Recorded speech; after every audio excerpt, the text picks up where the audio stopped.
Now, I know everyone is talking about the brand new Ally X, but for me, I think a mini PC would do better.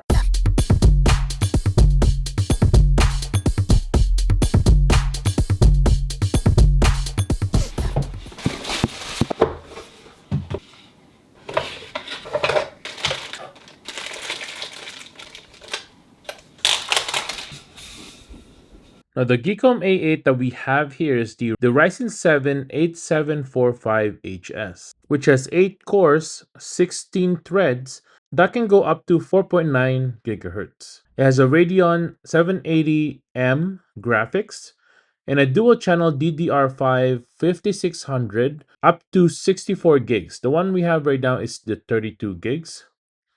And it can go up to 2 terabytes, and the one we have right now is 1 terabyte. Now, the GEEKOM A8 has a powerful mini PC with AI capabilities. It has a dedicated AI processor that tackles tasks with ease, boosting performance and efficiency. It also has stunning visuals, which handles multimedia and HD video processing flawlessly. It's also great for multitasking because it has intelligent optimization, which ensures smooth performance for all your needs. In front of the GEEKOM A8, it has two USB 3.2 Gen 2 Type A's, as a 3.5 front stereo headphone jack, and the power button. On the back, it comes with the USB 4 Gen 3 Type C, which speeds up to 40 gigahertz. It also has another Type C, which is a USB-C 3.2 Gen 2. One of the Type A's is USB 3.2 Gen 2 and a USB 2 Type A. It also has an RJ45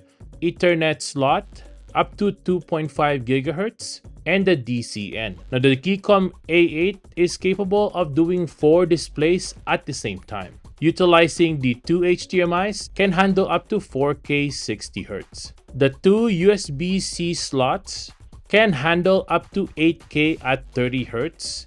Later on, we're gonna test out an eGPU as well, and you can use the USB 4 Gen 3 Type C for this method. It also has an Ice Blast 1.5 cooling system, which brings a brand new experience with low noise and high airflow to dissipate heat faster, maintain high performance, and say goodbye to hot panels. Now, a traditional computer has a minimum power of 350 watts, but the GEEKOM A8 only needs 45 watts. It's a little bit higher than the Mac Mini M4, but in my opinion, the 45 watts is not bad at all, and you're able to play games using the GEEKOM A8. This is also compatible with a VESA mount, and you can mount it on the back of your TV or the back of your monitor. It's super lightweight at 450 grams, super compact at 0.47 liters, and the aluminum housing is fairly small as well. So here it is. We are playing Genshin Impact now, and I'm going to show you guys the settings here that we are using the highest graphics settings, as you can see there, and everything is on high, motion blur is extreme, things like that. And so far I can't complain about the quality of the gameplay. If you look on my top left screen there, we can see the frame rates in real time, so that's really good. That's a statue of the Seven. And up here, you're gonna see that we're stabling around 50, close to 50-ish frame rates. On the website, it said that we'll be able to do like 50 to 60 frame rates on Genshin Impact. Mind you, right now we are also recording via OBS with we're just recording the screen, so it does take up a little bit of space there during the gameplay as well. So even with us recording on OBS, it's still stabling close to 50 frames per second, which is pretty good. Now, Call of Duty is a more demanding game for sure. Now, of course, this will also apply on latency and how well your internet is.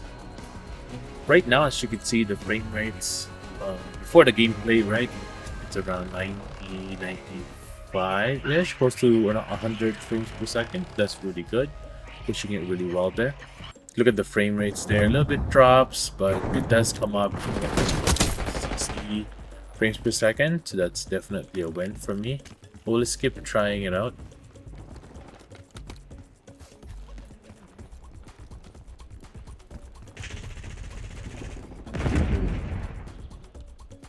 Springmine.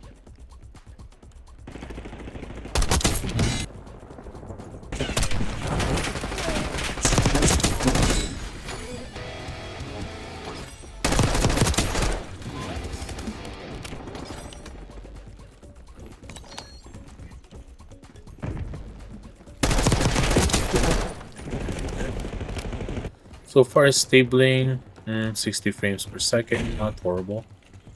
So yeah, there you have it. It's definitely useful in my opinion because stabling around 60 frames per second is not bad for gaming. I did push it more on the higher side of things, but yeah, it's able to do it. Not bad at all. So right now it's on texture quality here is on medium, so that's not bad. We'll leave it at that. We'll test out one of these maps here and see how well we do. Just look at the frame rates and the FPS as well. The problem with this character, and it takes up a lot of GPU as well, so let's just try it.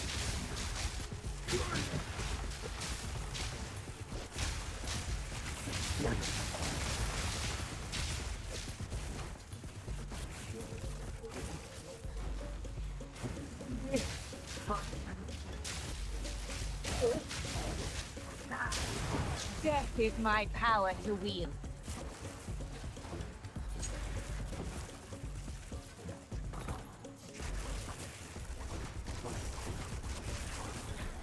Well, so far we haven't died, so that's good. Kill the boss. Ooh, one hit KO. Let's go, man. There you have it. Again, frame rates are just dropping on this game right here, just because it does need a lot of power, but it's able to do it. That's not bad at all. So right now we're playing Cyberpunk 2077. Quite honestly, the graphics is not bad at all.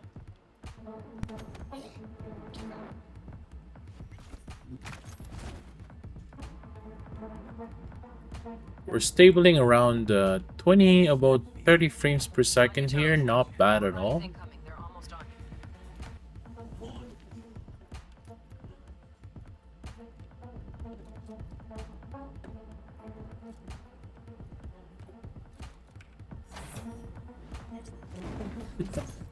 I'm just dumping bodies in here.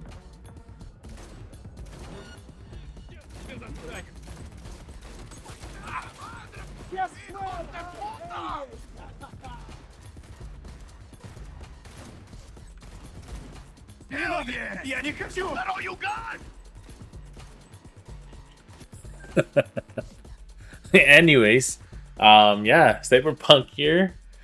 Close to 20 frames per second. Again, we're still recording on our OBS at the same time, so I think that's a win for sure, definitely. So we are now playing Spider-Man, and basically, as you could see in the frames per second here, not horrible, right? Not too great. Again, we're recording via OBS as well at the same time, and it's close to 50 frames per second at the peak there, so that's not bad at all. You know, most of the time, most of these games, you will be able to play them without a problem like that, so that's not horrible. We tested earlier the GEEKOM A8 CAN game, but we can also use an eGPU with it, so you can bump up the specs even more. Let's go. So right now we're just gonna show you guys, we have the AMD Radeon RX 6650 XT here with 8 gigs of VRAM. And that's what we have connected to our GEEKOM A8 right now, which is pretty awesome because it will help us on our gaming. Now let's look at the performance here. So as you can see here, we have still about 30 frames per second here. See if it does better than our old test.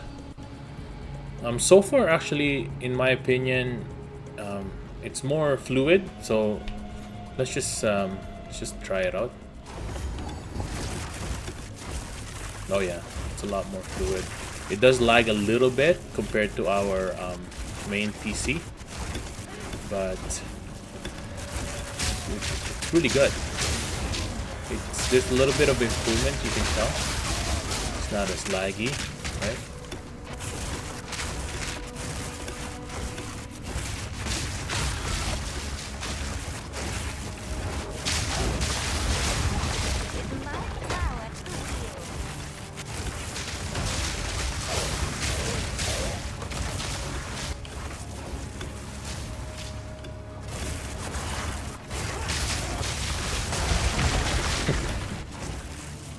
Yeah, I mean, like the frames per second here, as you could see, I don't think it really went, did so much better. But the graphics is, you can tell it is a little bit better. So that's definitely a win. But for me, for the little device, before installing the eGPU, I think it was pretty good already. That's just my opinion. With the eGPU, of course, it's a lot smoother. It's adding more into it. But at least there's an option to add in an eGPU, right? So that's a really good addition as well for the GEEKOM A8. Like right now, this is a very demanding game, obviously, Path of Exile 2. And as you could see, it's doing really well. So right now we're playing the Miles Morales Spider-Man, and it's stabling around 40 frames per second, which is not bad at all. Again, this is through the eGPU using the GEEKOM A8.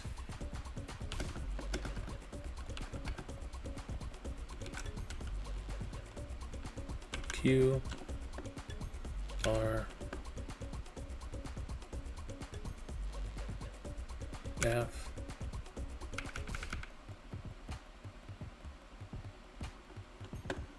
C.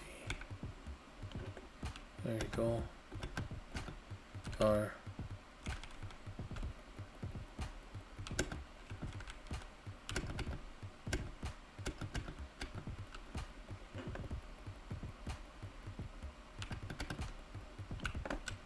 So what do you think of the eGPU connected to the GEEKOM A8?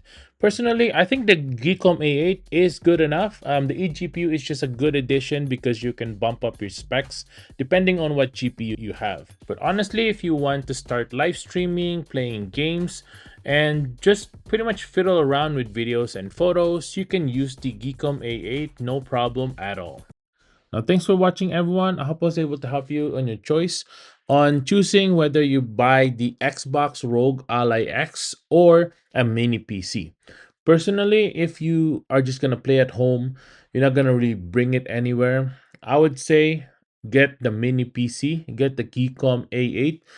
There's an expansion for an eGPU, which is great, and you'll be able to have better performance with it. Now, you can use this portable as well.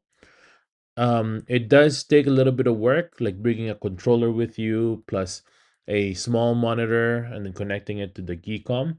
It is going to work, but of course, a little bit more convenient if you use the ROG Ally X as a portable device. But performance-wise, I would go side with the GEEKOM A8. Thanks for watching, everyone. If you have any questions, I'll see you in the comments below, and I'll see you guys in the next one. Peace!